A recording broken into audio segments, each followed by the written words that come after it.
नमस्कार, मैं हूं आपके साथ मयंक। देखिए, आज 20 मार्च है और जंग का 21वां दिन और बीती रात की पूरी अपडेट्स मैं आपको बताऊंगा। देखिए, 9 देश जल रहे हैं, एक नहीं, दो नहीं, पूरे 9 देश। सऊदी जल रहा है, कतर जल रहा है, Dubai, Bahrain, Jordan, Kuwait, Israel, Oman, ये सब जगह ऐसी हैं जहां पर ईरान ने पिछले 14 से 15 घंटों के अंदर हमले किए हैं और भयंकर तबाही मचाई है। इजराइल में तो मानो ये हाल है कि धुआं धुआं हो रखा है पूरा इजराइल।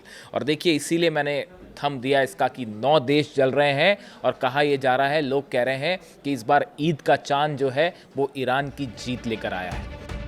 देखिए, कल बेंजामिन नेतन्याहू ने इजराइल में प्रेस कॉन्फ्रेंस की और उन्होंने खुले तौर पर कहा कि ईरान की मिसाइल्स बेहद खतरनाक हैं और उन्होंने एक प्रकार से ईरान की मिसाइल्स का लोहा मान लिया। उन्होंने ये भी कहा कि डोनाल्ड ट्रंप ने उनकी बातों में आकर ईरान पर हमला नहीं किया, बल्कि ये डोनाल्ड ट्रंप का और अमेरिका का खुद का फैसला था। उसी तरह एक प्रेस कॉन्फ्रेंस में डोनाल्ड ट्रंप ने ये बात कही कि जिस तरह से ईरान ने 10 देशों पर हमला किया, उसे देखकर वो भी हैरान है, अमेरिका भी हैरान है। यानी एक प्रकार से ये कहा जा रहा है कि डोनाल्ड ट्रंप और नेतन्याहू ने एक प्रकार से सरेंडर कर दिया है और ये ईरान की बहुत बड़ी जीत है। देखिए, मैं आपको डिटेल बताऊंगा। जिस तरह से कल हमले देखे आपने, ऑयल फील्ड्स पर हमले हुए, ईरान की मिसाइल्स गिरी हैं सऊदी पे, कतर पे और बहरीन में, सब जगह ऑयल फील्ड्स में आग लग गई है। अगर हम यूएई की बात करें, मैं आपको एक शॉर्ट अपडेट देना चाह रहा हूं कि पिछले 12 घंटों के अंदर, यानी आप देखें 19 तारीख की दोपहर से लेके आज 20 मार्च की सुबह तक अगर हम बात करें तो कितने अटैक्स हुए हैं। देखिए, यूएई में 13 मिसाइल्स गिरी हैं, कतर में 14 मिसाइल्स गिरी हैं, बहरीन में अमेरिकी बेस पर फिर हमला हुआ है और 5th फ्लीट के ऊपर फिर से मिसाइल मारी गई है। यानी बहरीन में तो जो नेवी का 5th फ्लीट है उसका तो हाल बेहाल है, वो संभलते हैं इसके पहले अगला हमला हो जाता है। यूएई में जुबैल सैमरेफ रिफाइनरी पूरी तरह से तबाह कर दी गई है, उसमें आग लगी हुई है। सर्विलांस टावर यूएई में, उस पर हमला हुआ है। फुजेरा पोर्ट जल रहा है, वो आपने तस्वीरें देखी जिस तरह से ऑयल टैंकर्स में आग लगी है। इसके अलावा कुवैत की तेल रिफाइनरी पर एक बार फिर से हमला हुआ है। कतर का हाल आपको पता है, रास लफान एलएनजी पर 14 मिसाइलें गिरी हैं। जो कल तस्वीरें आ रही थी और आपने कल जो खबरें देखी कि कतर में जो है रास लफान एलएनजी जो स्टेशन है वहां पर हमले हुए हैं, अब उसके नंबर सामने आए हैं। उसके ऊपर 14 मिसाइल्स हिट की गई और उसके बाद वो भयंकर आग लगी है और उसका बड़ा हिस्सा जो है वो तबाह हुआ है। सऊदी की बात करें, सऊदी में देखिए, पहले हमने देखा जिस तरह से कि गैस और ऑयल फील्ड्स पर मिसाइल्स गिरी, उसकी तस्वीरें आई। उसके बाद फिर से अरामको जो ऑयल स्टेशन है, उसमें ऑयल रिफाइनरी है, उसके ऊपर फिर से ड्रोन अटैक हुए और बताया जा रहा है कि अरामको के एक हिस्से में फिर से आग लग गई है। यानी आप देखिए, सऊदी पे हमले हैं। रियाद की बात की जाए, रियाद में अमेरिका के बेस के ऊपर बड़े ड्रोन अटैक्स हुए हैं। यानी अमेरिका का जो बेस है रियाद पर, उस पर अटैक हुए हैं और ड्रोन्स गिरे हैं। यानी सिर्फ ऐसा नहीं है कि ड्रोन्स हमले हुए और वो तबाह कर दिए गए। जानकारी आई है अमेरिकन बेस पर शायद 136 ड्रोन गिरा है। अब आप देखें, इस तरह से अगर टोटल काउंट कर लें आप, तो ये देश हो गए 9 देश जिन पर एक साथ ईरान हमले कर रहा है। अब हम बात कर लेते हैं एक बार इजराइल की। बीती रात, यानी पिछले 12 घंटों के अंदर की हम बात करें, 19 तारीख की रात से आज 20 तारीख की सुबह तक तेल अवीव के ऊपर एक बार फिर 14 से 15 मिसाइल्स गिरी हैं, बताया जा रहा है। मतलब बीते चंद घंटों के अंदर रात के वक्त एक बार फिर बड़ा हमला हुआ। सिर्फ तेल अवीव में 14 से 15 मिसाइल गिरी हैं। नेवातिम बेस, कल हमने देखा था किस तरह से इजराइल में बेन गुरियन एयरपोर्ट पर हमला हुआ था और वहां पे कई जहाज जल गए थे। 3 की जलने की तस्वीरें सामने आई, बताया जा रहा है कई जहाज जल चुके हैं। उसके बाद बीती रात एक बार फिर ईरान की तरफ से मिसाइल दागी गई और नेवातिम बेस को टारगेट किया गया। नेवातिम वो बेस है जहां से टेक ऑफ करते हैं इजरायली F-35 जेट्स ईरान पर हमला करने के लिए। उस बेस के रनवे के ऊपर मिसाइल्स गिरी हैं, जो जानकारी सामने आ रही है। इसके अलावा सेंट्रल इजराइल की आप बात करिए, सेंट्रल इजराइल में ऐसा लग रहा है कि पूरा आसमान, देखिए आसमान की जब बात हो रही है तो 2 ही चीज़ों की चर्चा है इस समय। एक तो ईद के चांद की और दूसरा इजराइल के आसमान में ईरान की मिसाइल की, और कोई तीसरी चीज़ जो है उसकी चर्चा ही नहीं है खबरों में इस समय। और सेंट्रल इजराइल का आसमान बीती रात ऐसा लग रहा था जैसे जब हिंदुस्तान में दिवाली मनती है तो आसमान में जैसे पटाखे चलते हैं, उस तरह से पूरी रोशनी ही रोशनी। और वो क्लस्टर बम्स थे ईरान के, जो एक खुर्रम शहर निकलती है और साथ में जो है वो 80 क्लस्टर बम्स एक साथ निकाल के गिराती है।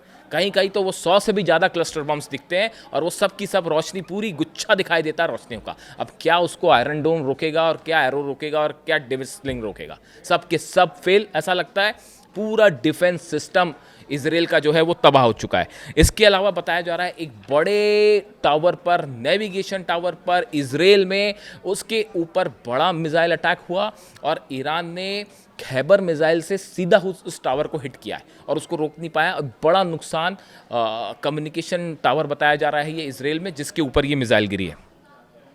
देखिए, ईरान के सुप्रीम लीडर ने कल ही ये बात कह दी थी कि जिस तरह से अली लारिजानी साहब को हिट किया गया, उनको निशाना बनाया गया, बासिज फोर्स के जो हेड थे उनको निशाना बनाया गया, जो हमले हो रहे हैं ईरान में उसका बदला लिया जाएगा और एक एक हमले का, एक एक शहादत का बदला लिया जाएगा। ईरान के सुप्रीम लीडर की तरफ से बात साफ कर दी गई कि किसी सूरत में ईरान जो है वो सीज़ फायर अब नहीं करेगा और उसका नतीजा है, आप देखिए, पूरा इजराइल जल रहा है। सऊदी अरब से लेकर जितने अरब कंट्रीज़ हैं सबके ऊपर हमले हो रहे हैं और अभी वहाँ ये चर्चा ही चल रही है कि वार्निंग ही दी जा रही है, अभी ईरान पर हमला करने की हिम्मत कोई नहीं दिखा पा रहा है। अब ये हालात कब तक बने रहेंगे? लेकिन इसके अलावा आप देखिए, दो बड़े डेवलपमेंट हैं। जर्मनी ने एक बार फिर ये कह दिया है डोनाल्ड ट्रंप को कि ये हमारा युद्ध नहीं है, हम इसमें नहीं आएंगे। दूसरी तरफ अमेरिका की तरफ से ये खबरें हैं, सोर्सेस से बताया जा रहा है कि रशिया, ये जो अटैक्स हो रहे हैं, देखिए बड़े पिन पॉइंटेड अटैक्स हैं। आप देखिए, जितनी ऑयल इंडस्ट्री है मिडिल ईस्ट की और जो बड़ी रिफाइनरीज हैं खासकर अरेबियन कंट्रीज़ में, इन सब की सुरक्षा के लिए डिफेंस सिस्टम लगाए गए थे, पेट्रियट सिस्टम लगाए गए थे। इन देशों के पास अपने डिफेंस सिस्टम है, वो लगाए गए थे।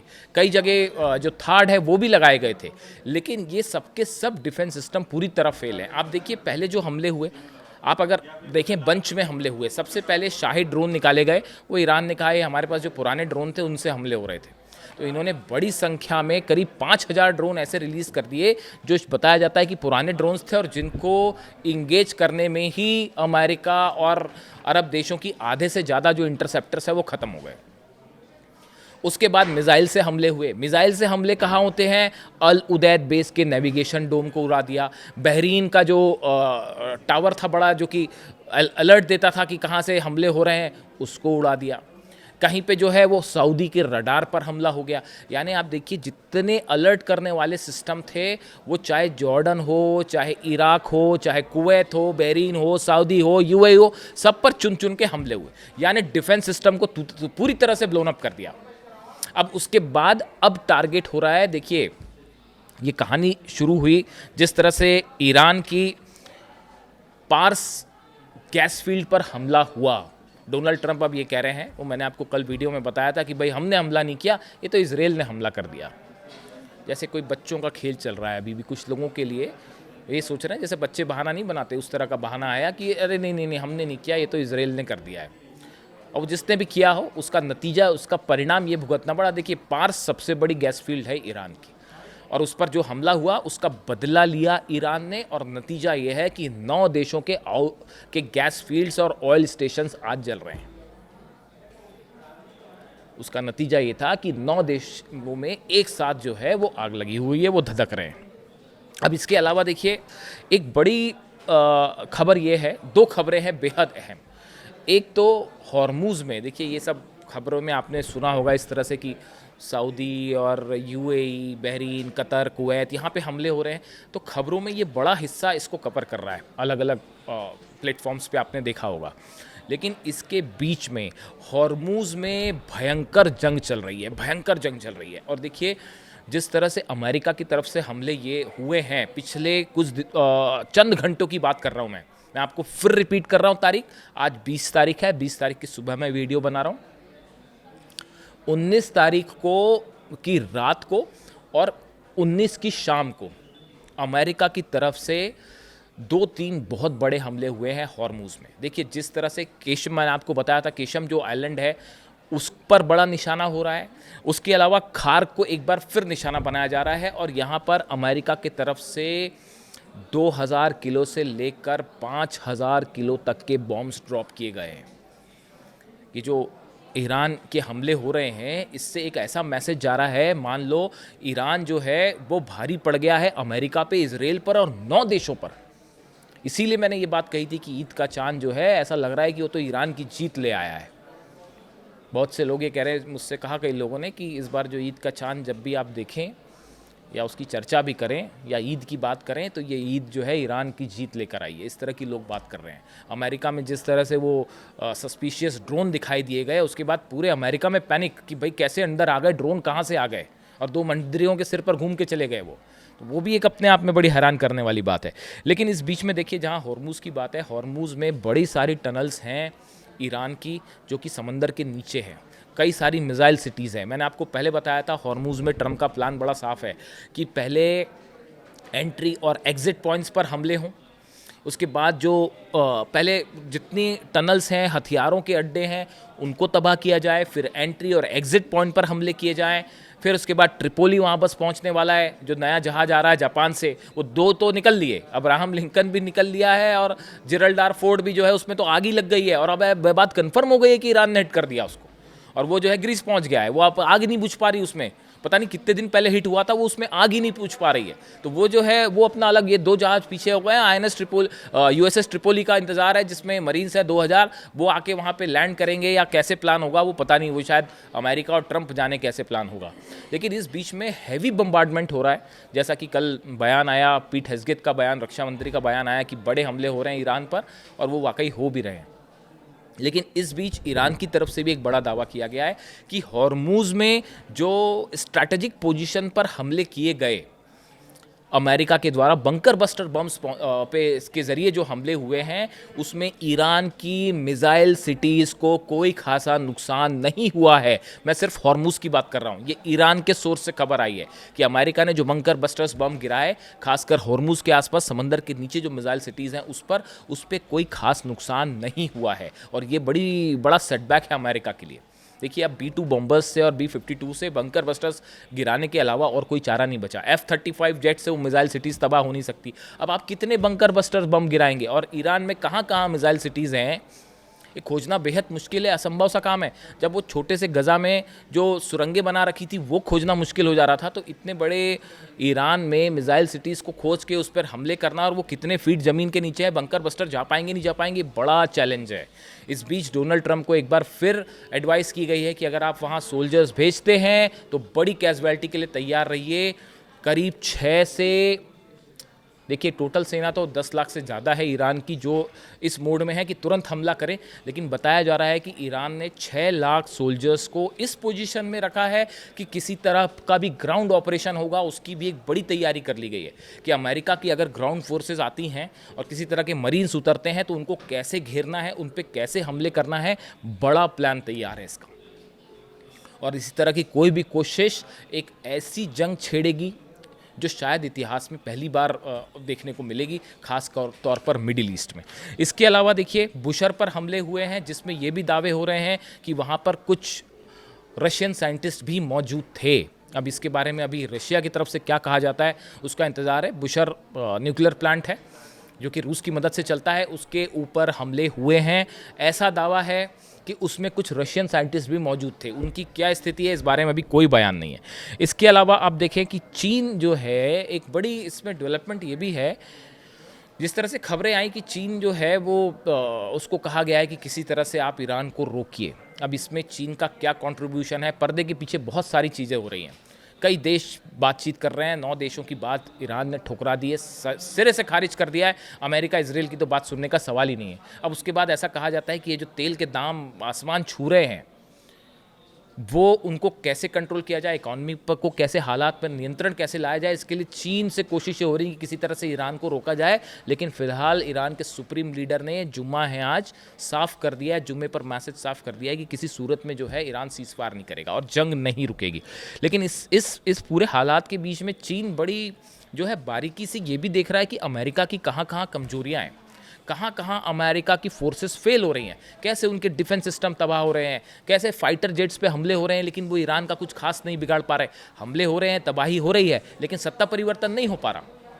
अब आगे ट्रंप क्या करेंगे? देखिए, चाइना इसको बड़े माइन्यूटली फॉलो कर रहा है। बड़ी वजह यह है कि कल को वो ताइवान पर हमला करता है तो ये देखना है कि अमेरिका की गलत लूप होल्स कहाँ है और कैसे उसका फ़ायदा उठाया जाए। वो चीन की एक अलग प्लानिंग चल रही है और अमेरिका के कुछ सीनेटर बार बार ये कह रहे हैं कि अगर चीन ने कुछ कर दिया तो आपके पास, आप ना घर के रहेंगे ना घाट के रहेंगे, कुछ नहीं बचेगा। अब ट्रंप के पास ऑप्शन क्या है? हवाई हमले जारी रखें, वो तो चल रहे हैं, उससे सत्ता परिवर्तन होगा? नहीं होगा। ग्राउंड ऑपरेशन करें, भयंकर कैजुअलिटी होगी अमेरिकन सोल्जर्स की। 6 लाख सैनिक एकदम कफन बांध के तैयार खड़े हैं ईरान के वेलकम करने के लिए। आप आइए, फिर क्या होगा? ग्राउंड ऑपरेशन खतरे में। तीसरी ऑप्शन जिसकी बड़ी चर्चा है कि हो सकता है जल्दी ही डोनाल्ड ट्रंप ये अनाउंसमेंट कर दें कि भाई अब बस बहुत हुआ, बहुत हमारी जीत हो गई, अब हमने बड़ा नुकसान पहुंचा दिया ईरान को, अब हम वापस चले। इसकी सबसे ज़्यादा संभावना लग रही है कि ट्रंप जल्दी ही इस तरह का कुछ अनाउंसमेंट करके अपना ये लाव लश्कर लेके निकल जाएं और फंस जाएंगे नेतन्याहू और इजराइल। उनका क्या होगा, उनको कौन बचाएगा, अब वो खुदा ही जाने कि उनका क्या होगा। इसके अलावा आप देखिए 2-3 बड़े डेवलपमेंट। ऑयल प्राइसेस जिस तरह से आगे आसमान छूने लगे हैं, जिस तरह से कमर्शियल ठिकानों पर हमले हो रहे हैं, ऑयल और गैस निशानों पर ठिकानों पर हमले हो रहे हैं, इसने बात साबित कर दी है जो ईरान ने कहा था कि अब ये इकोनॉमिक वॉर होगा। आर्थिक युद्ध छेड़ दिया है ईरान ने। बाकी के जो जंग हो रही थी वो तो हो रही थी, और इसकी वजह से मैंने आपको पहले भी बताया था कि अगर आपने इकॉनमी को चोक कर दिया या आपने अमेरिका की गर्दन पकड़ ली। और इस मामले में एक्सपर्ट्स ये बता रहे हैं कि ये आर्थिक जो युद्ध है, इस पे ईरान भारी पड़ता दिखाई दे रहा है अमेरिका पे। अब देखना ये है कि अरब देश कैसे रिस्पॉन्स करते हैं, अमेरिका क्या रिस्पॉन्स करता है, और इजराइल का जो हाल हुआ है बीती रात, एक बार फिर उसे देख के लगता है कि इजराइल में एक बार फिर बड़े सवाल उठ रहे हैं।